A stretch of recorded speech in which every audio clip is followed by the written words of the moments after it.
ఇప్పుడు మనం తిరిగి ప్రతిపక్షంలో మీరు పోషించాల్సిన పాత్ర మీరు పోషించండి, పాలకపక్షంలో మేము చేయాల్సిన నిర్ణయాలు మేము చేస్తాము, మాకు పాలసీ లేదు, పాలసీలు తేలేదు అంటారు.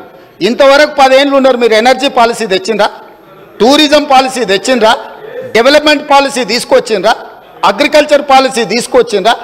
ఏదైనా ఒక పాలసీ ఇప్పటి వరకు 10 సంవత్సరాలలో మీరు తీసుకొచ్చిన ఒక పాలసీ చెప్పండి. అదొక్కటి మాత్రం వచ్చింది. ఇంకా నేను అనదలుచుకోలేదు, అంత లోతుకు వెళ్ళదలుచుకోలేదు. ఎందుకంటే అనవసరమైన విషయాలు సభలో మనం ఎక్కువ చర్చించడం వల్ల ఉపయోగం లేదు. కాబట్టి అధ్యక్ష, వారికి ఓపిక ఉండాలి, సహనం ఉండాలి. అనుకోకుండా అవకాశం వచ్చింది, 10 సంవత్సరాలు మంత్రిగా కొనసాగిండ్రు, సంతోషపడుండ్రి. తెలంగాణ సమాజం ఇంత ఇచ్చింది మీకు. వారు ఒక అలిశెట్టి ప్రభాకర్ గారి గురించి వారి కోట్ చేసినట్టున్నారు, నేను వస్తా విన్నాను అధ్యక్ష. సేమ్ అదే అలిశెట్టి ప్రభాకర్ గారు కూడా ఒక మాట చెప్పిండ్రు అధ్యక్ష. అది చెప్పి నేను మళ్ళా దీని మీద వివరణ ఇచ్చినప్పుడు మిగతా డీటెయిల్ చెప్తా. అదే అలిశెట్టి ప్రభాకర్ గారు ఇంకొక మాట కూడా చెప్పిండ్రు అధ్యక్ష. ఒక అడవిలో గుంటనక్కనట ప్రమాణ స్వీకారం చేసిందట, ఇక ముందు మిమ్మల్ని ఎవరిని మోసగించనని.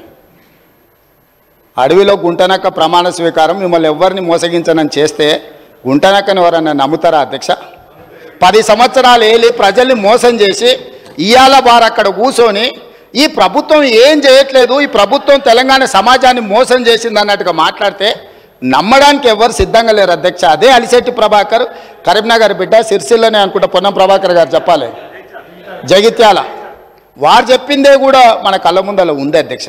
కాబట్టి దయచేసి తారక రామారావు గారికి నా సూచన ఒక్కటే, సరే పెద్దలు వారు రాలేదు, వారి అనుభవంతో మాకేమైనా సూచనలు ఇస్తారని ఎదురు చూసిన, చీల్చి చెండాడుతా అని అంటే ఎందుకైనా మంచిదని బుల్లెట్ ప్రూఫ్ జాకెట్ కూడా తోడుకొని వచ్చినాం అధ్యక్ష.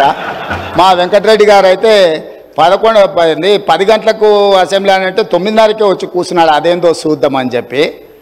ఒక సినిమాలో మీకు తెలుసు కదా అధ్యక్ష, నేను ఊరు బయట ఉన్న కొండను ఎత్తుతా మీరు రాండి అని సవాల్ ఇస్తుండే ఒక ఆయన. ఊరంతా వచ్చిందారే ఎట్లెత్తుతాడో చూద్దామని. ఇంకా పేల్వాన్ కూడా కొండ దగ్గరకు వచ్చిండు, వచ్చే మొత్తం జబ్బలు జరుచుకొని తొడలు కొట్టుకొని చెప్పిండట, మీరు అందరు కలిసి ఎత్తి నా మీద పెట్టుండి మోసి చూపిస్తా అని. గట్లనే ఉంది అధ్యక్ష వాళ్ళ చీల్చి చెండాడు కూడా. కాబట్టి దయచేసి ఇప్పటికైనా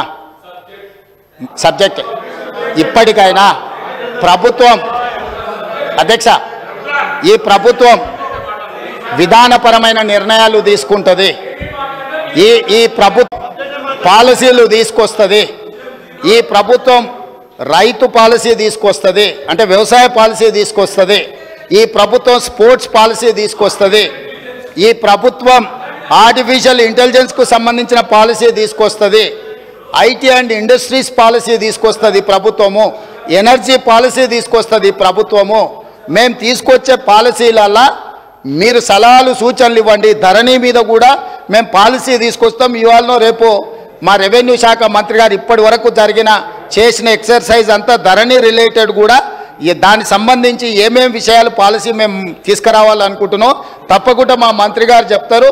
వారు కూడా ఏమైనా సలహాలు సూచనల అనుభవం ఉంటే వారిని ఉపయోగించాల్సిందిగా 2 గంటలు తీసుకున్నారు అధ్యక్ష. 2 గంటలు సరిగ్గా 2 గంటలు మాట్లాడినారు.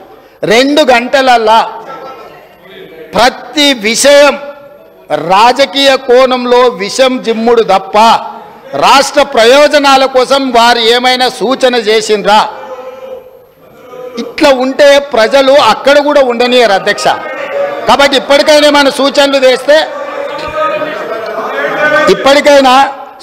చేస్తే తప్పకుండా, ఎందుకనంటే వాళ్ళు 10 years ప్రభుత్వంలో ఉన్నారు, తెలంగాణ స్థితిగతులు ఆర్థిక వనరులు వాళ్ళకి తెలుసు కాబట్టి డెఫినెట్గా వాళ్ళ ఎక్స్పీరియన్స్ నుంచి రాష్ట్రానికి ఏదైనా ప్రయోజనం ఉంటే డెఫినెట్గా తీసుకుంటాము. చివరిగా ఒకటే ఉదాహరణ, 95 నుంచి 2004 వరకు చంద్రబాబు నాయుడు గారు కొన్ని విధానాలు తీసుకొచ్చిండు. 2004లో కాంగ్రెస్ పార్టీ అధికారంలోకి వచ్చిన తర్వాత చంద్రబాబు నాయుడు గారి మీద కోపంతోనో ఇంకొకరి మీద కోపంతోనో ఆ విధానాలని మార్చలేదు అధ్యక్ష. వాటిని ఇంకా పెంపొందించి విస్తరించి ప్రణాళికబద్ధంగా దాని మీద మెరుగైన విధానాలు తీసుకొచ్చి అభివృద్ధి చేసింది కాబట్టి హైదరాబాద్కు మెట్రో వచ్చింది, హైదరాబాద్కు ఔటర్ రింగ్ రోడ్ వచ్చింది, హైదరాబాద్కి అంతర్జాతీయ ఎయిర్పోర్ట్ వచ్చింది, హైదరాబాద్కి ఐటీ కంపెనీలు వచ్చినాయి, హైదరాబాద్కు ఫార్మా కంపెనీలు వచ్చినాయి, హైదరాబాద్కి గోదావరి జలాలు వచ్చినాయి, హైదరాబాద్కి కృష్ణా జలాలు వచ్చినాయి అధ్యక్ష. వాళ్ళు నిజంగానే ఉపయోగపడే పాలసీ ఏదైనా తెస్తే కొనసాగించడానికి అభ్యంతరం లేదు. మేము తెచ్చిన పాలసీల మీద వారేమైనా సూచన చేస్తే సహేతుకమైన సూచనలు సలహాలు తీసుకోవడానికి కూడా మా ప్రభుత్వానికి ఎలాంటి అభ్యంతరం లేదని తమ ద్వారా ప్రతిపక్ష నాయకులకు నేను చెప్పదలుచుకున్నా అధ్యక్ష.